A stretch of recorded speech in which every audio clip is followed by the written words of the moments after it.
Hello once again, everybody, and welcome to the Mario Cristobal Show. Joe Zagacki, Don Bailey Jr., University of Miami head coach Mario Cristobal. This week, the Hurricanes are home 3:30 against the Syracuse Orange at Hard Rock Stadium. Hope to see you there for the 25th meeting between Miami and Syracuse in a series. The Hurricanes lead overall 16-8. Canes coming off a tough day in Dallas against SMU. Coach had a couple of days to do the autopsy on it. What are some of the things that jump out to you about the game? Certainly the details of the game, the margins in a conference play are so small, and that's where we gave up plays that you really can't in a game like this. So certainly everything that we do is always assessed in a win or a loss, and then attacked and tweaked and adjusted in a manner that gives us the best chance to go forward. Coach, penalties have been the conversation for the last few weeks. Last against Stanford, you got them under control, had problems again this week.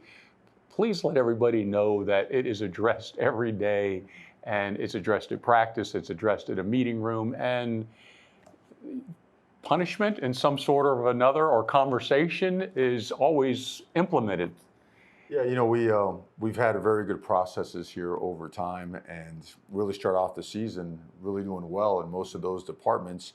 And then when it started going south a little bit, we felt that we had some progress again during the Stanford game, and then we regressed again this week. So certainly it's something that every single day, everything is always tweaked, assessed, adjusted, and we'll do so again to get a better result, and we will get a better result. But it's never, you know, you're adaptable. We're adaptable, you know, and we certainly, whatever we do is always to find the best result and the best outcome for the team, for the program. And certainly it's just not good enough. It's not good enough, but it is being 100% addressed daily. Coach, was there one thing or a variety of things in this particular game against SMU that created really the false start penalties and some of the issues you had offensively? Well, we just got to hang in there. I mean, we got to do a better job with our cadence and handling noise and stems. You know, you cannot, you know, football is, you know, it goes all over the place if you let it, and it's easy to point a finger and blame. We got to take it, and we got to put the responsibility and accountability on ourselves. But we didn't finish drives, and what's causing us to not finish drives is a combination of penalties, drops, right, and details. And that's on all of us. You know, when we say penalties, it's not on just one coach. When we say drops, it's not just on the receivers. That's a coaching, that's a practice, that's a must get it better type of thing. That's the only way we approach everything. So, but those are tangibly the things that prevented us from going ahead and turning threes into sevens, right? And we had been really good in the red zone up until this game in terms of scoring touchdowns. We were, I think, 1 of 4 with a couple of field goals in terms of scoring touchdowns this past week.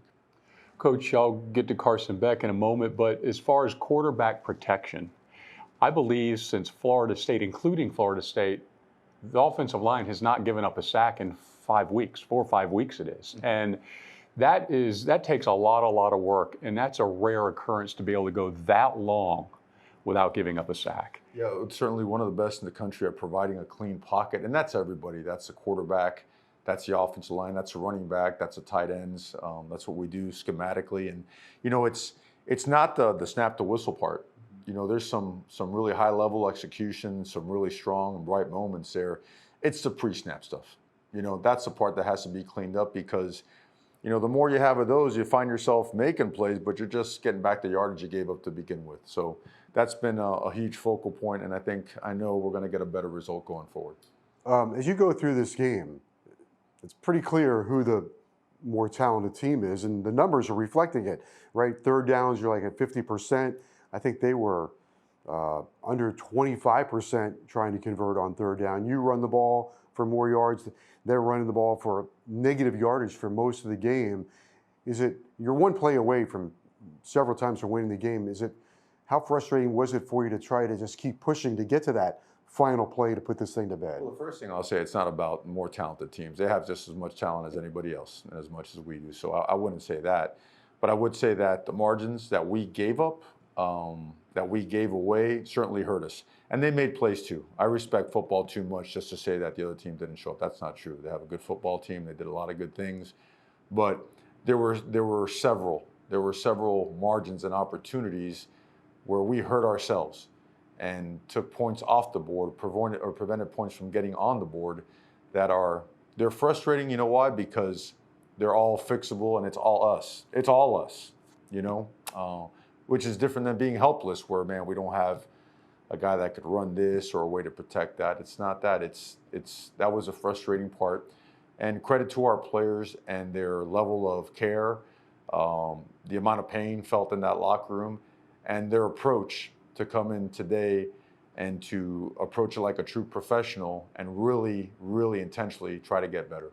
The Mario Cristobal Show is brought to you by your local Kia dealers. Discover what happens when rugged capability meets true performance. It's the perfect balance of quality, dependability, power, and style. Learn more at kia.com. Kia, movement that inspires. You recruit to it, you practice with it, and it's all about creating depth. And you go into the ball game last week, no Daniels, no Frederick, no Moten.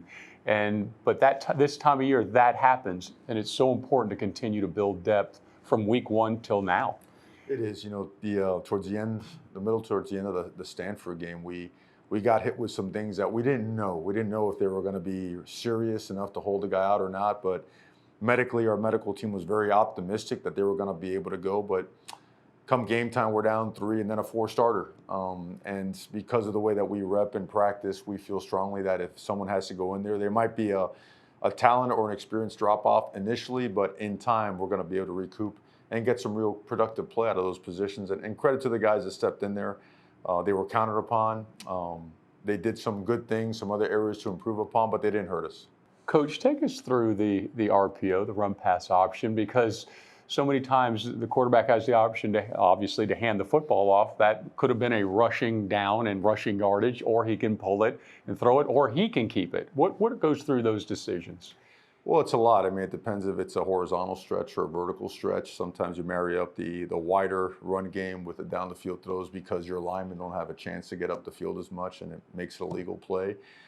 And then, some of your horizontal stuff is more tied into, guys in direct runs, right? Getting the ball downhill and whatnot, and your insert runs. And we make it real simple, or as simple as it can be for the quarterback, with giving him exactly who he's reading, what he is reading, and what to make the decision off of, as well as sometimes just having the flat-out awareness of numbers and leverage.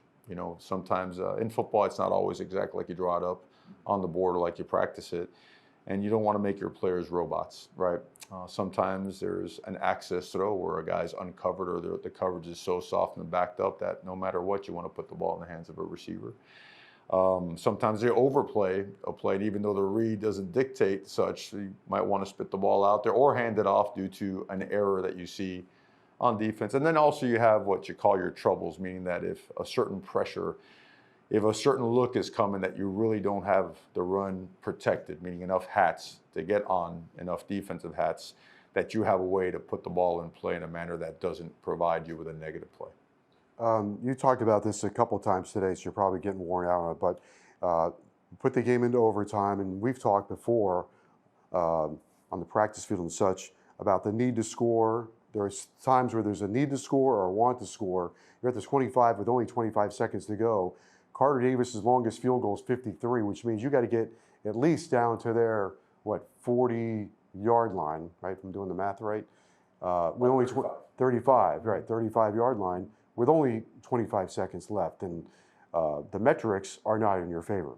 Right? Well, it's a little bit of everything right there. For us, the people that we have worked for, there was always that rule. If you are at your 25 or further back, and you're under 30 seconds, buyer beware, because more times than not, bad things happen. A great example is the Orange Bowl last year, Penn State, Notre Dame, right? So there's a train of thought there. You have one timeout, and you either want to use that to freeze the kicker, right? Or you want to save it to see if you could pop a return. And if you pop a return, okay, now you have a timeout, now you have a couple plays, and now you have a chance to get it in field goal range. We felt, after we analyzed it, that we had a chance to return because 45% of their kickers' kickoffs were returnable. That's a good number in college football. That's a really good number. And we felt really good about the plan. We had to return it. Once we didn't get that and it was a touchback, then it's okay. let's go play in overtime and not put ourselves in a risky situation. By the way, you have a guy on your staff on the defensive line who thrived in those situations on the other side, who would wreck an offense at the end of a half or game, and Jason Taylor went to the Hall of Fame and getting strip sacks at the end of the half or game. Yeah, everything, every decision is based on just some real deep dive and analytical work, and that was a process we felt very strongly about. Coach Alex Bauman, tight end, you brought him in this year from Tulane, and he did a fantastic job blocking and made some catches as well, but just put his nose in it when it came to the running game every snap. He did, and he had a lot of success. A lot of credit to Alex. He tough guy, talented guy, got himself a touchdown as well. Just getting a lot of really good play from him, and we feel that down the stretch here, he's going to be such a vital part to our team. What's better than a first down? 0 down. Go to AutoNation now to shop a large selection of cars and trucks with 0 down payment available. Find your next car now. Visit AutoNation.com today. Last week, so Coach Dawson, short yardage would be important in this game. I think you only lost 1 yard in the entire game, but short yardage was a key factor in this game, right? It was. We were 3 for 5. That's not good enough by our standards. One was a critical 4th down in the red zone, and the other one was a 3rd and 1 where we ended up losing yardage, and we ended up kicking a field goal that we had a chance to sustain a drive there. So in the red zone, we were 1 of 4 from a touchdown perspective. We had been really good in the red zone. We were near the tops of the country and the conference in a red zone offense, both scoring and touchdown ratio, and we were not up to the standard on Saturday. Coach JoJo Trader started off hot and had a bobble that led to an interception, which led to points. But explain how also players get the ball if they're open, and also through a play call. There's a process to who the open player is. The quarterback doesn't leave the huddle or the play call with an identity of where he's going to go. Yeah. I think it's a great indication of what we see in practice. There's guys like JoJo. Who else? There's a bunch of guys that played. Dante Simpson. Promising young players that do some really good things, like the catch early, right, the touchdown or whatnot, and then the bobble. Things that you still need to work on, right? Because you certainly can't score one and then give one back. Okay. And you keep working through that, right? But those are things that get you excited, and then things that keep you on high alert that you have to keep working on. And those guys played significant snaps. I think Dante played about 30. I think JoJo played almost 60 snaps. And in this offense, I think what you see, they go and try to take away Malachi. They start pushing the coverage over there. We had scored early on him, beat him in man coverage. With JoJo, and then all of a sudden Keelan's getting open for, he had a good amount of plus 15-yard catches in the game. That's the way it goes, and that's the way you want to be on offense. You want to be able to have answers when they take away something, and that's what they were trying to do. And credit to them, they're not going to let some of your better players beat you. Well, we have an excellent player in Keelan Marion, and certainly he ended up, paying dividends with getting open and making some big catches. All right, Coach, thank you very much for this week's High Performance Moment presented by Kia. We go to JoJo Trader, Carson Beck and JoJo Trader. Perfect pass and a nice effort here, Don. It sure is, Joe. But let's start with the time Carson Beck had. He had a ton of time to throw it, do a nice job getting off the line of scrimmage. He focuses on the football, brings it in, and makes sure that he gets into the end zone. 6 points for your Canes. JoJo Trader in this week's High Performance Moment presented by Kia. Hey, it's Miami and Syracuse. 3:30 kickoff at Hard Rock Stadium as the Orange come to South Florida. They come in, they're struggling, had some injury situations at quarterback. Played a true freshman the other day. In their first couple of games, they were averaging 38 points a game. The quarterback went down. Since then, they're having a tough time scoring 2 touchdowns a game. How do you look at their situation? They're very talented. They're very talented, and they're very well coached. They lost a great player in their quarterback, but they have found a way to manufacture points. They got a really good offensive line and downhill runners that can also get outside. Very talented football team, and we expect their best, and we're looking forward to playing our best. Coach, the proof of it is that they beat Clemson at Clemson very early in the season in a hard-fought game, but they dominated that game. They really did. They really did in every single phase. And again, it shows they're very well coached. They have a lot of players that are going to play on Sundays as well.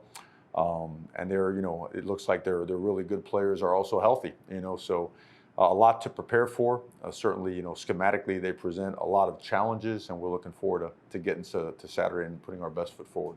They have a 400-pound offensive lineman. I thought it was a typo.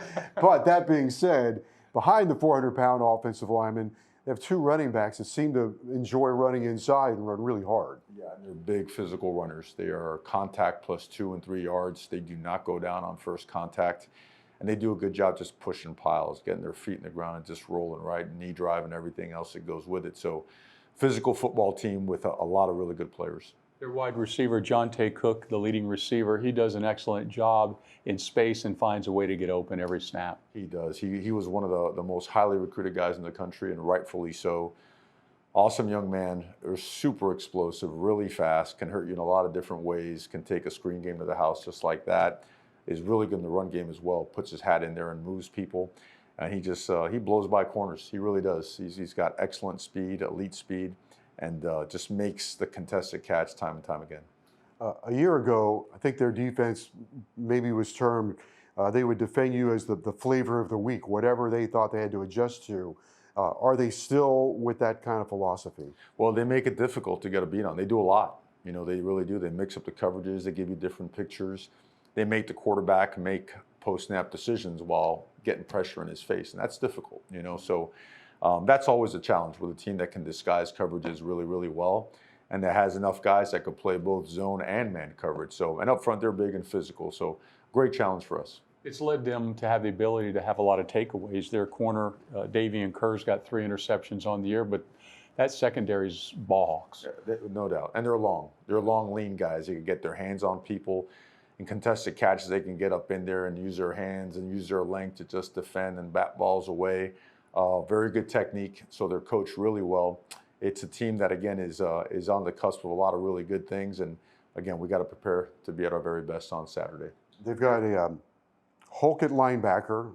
That's what they say. They call him the Hulk. DeLore, he got nicked up in the Carolina game, but he's a tough player. And then it seems like their pass rush, a lot of it comes off of pressure. They do, and you know what they do? They've got great technique and fundamentals up front. They work edges. They're great with their hands. They're great on getting you off balance, going speed to power. They're great at just the simplicity of the club rip swim, and they provide a lot of pressure. They hit the quarterback a lot, and I think it's a great challenge for our offensive line, for our running backs and our tight ends to provide a clean pocket.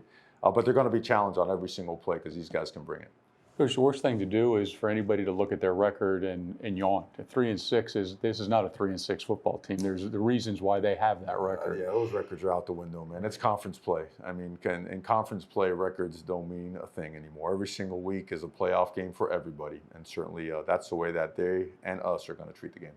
And the last thing on that would be special teams also. I mean, this kid Whitehouse, the punter, his dad was in the NFL, and he can change the field position on you in a hurry. One of the best in the country, and certainly, we've improved a ton in punt returns, so I'm sure they're going to be very aware and alert to schematically doing things to nullify our punt return game and also their fake game, right? Yeah.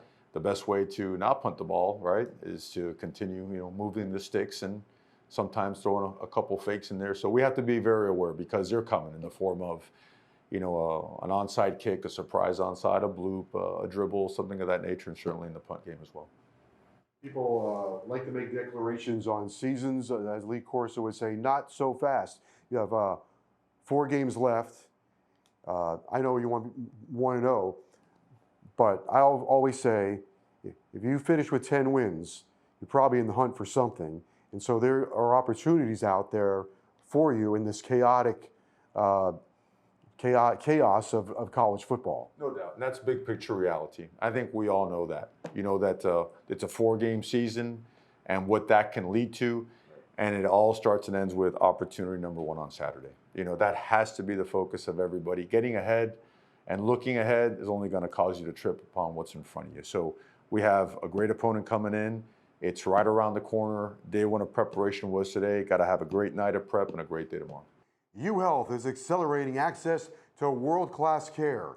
With a new facility now open in Doral, UHealth Seoul Miami Medical Center opening in North Miami. The University of Miami health system is redefining the future of healthcare across South Florida. As the region's only academic-based health system, UHealth brings top specialists, advanced research, and cutting-edge treatments directly to the communities it serves. Visit umiamihealth.org to learn more. Everything can be fixed in this building. Everything can be handled in this building. It's on the University of Miami. We've done a lot of good things, and we're adaptable to get better at the things that we haven't done so well, or things that maybe we took a step back in and have to get right again. But as you just said, the things that we have to fix, it's us. It's fixable by us, right? And so that prevents you from ever feeling helpless. Helpless is you don't have the ability to do so, don't have the people, the pieces or whatnot. Everything is us. I think our players are really eager to get to work in a business-like manner and approach this thing the right way. I think we all understand of the things that we can get better at, and that there's a plan to do so. So it's all systems go, man. Everybody on deck. Maybe I'm crazy, but you play behind a very good run game for the most part all year. Is one of the ways to slow down the penalties. You had chunk plays at the beginning of the season, sometimes big plays that end up in the end zone. That solves a lot of problems, right?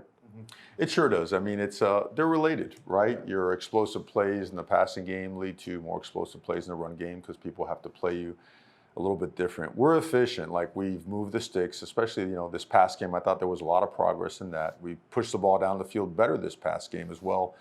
We didn't finish drives, and it's a matter of putting all that together. You're always looking to be more explosive, and you're also not looking to create something that's not there, right? If teams are playing a certain coverage, the windows are on a certain spot of the field, you got to take advantage of them. And sometimes they're over the top of them, sometimes they're underneath them, sometimes it's intermediate. Everything we do is to try to exploit what the defense is giving you and to be the most explosive offense you could possibly be.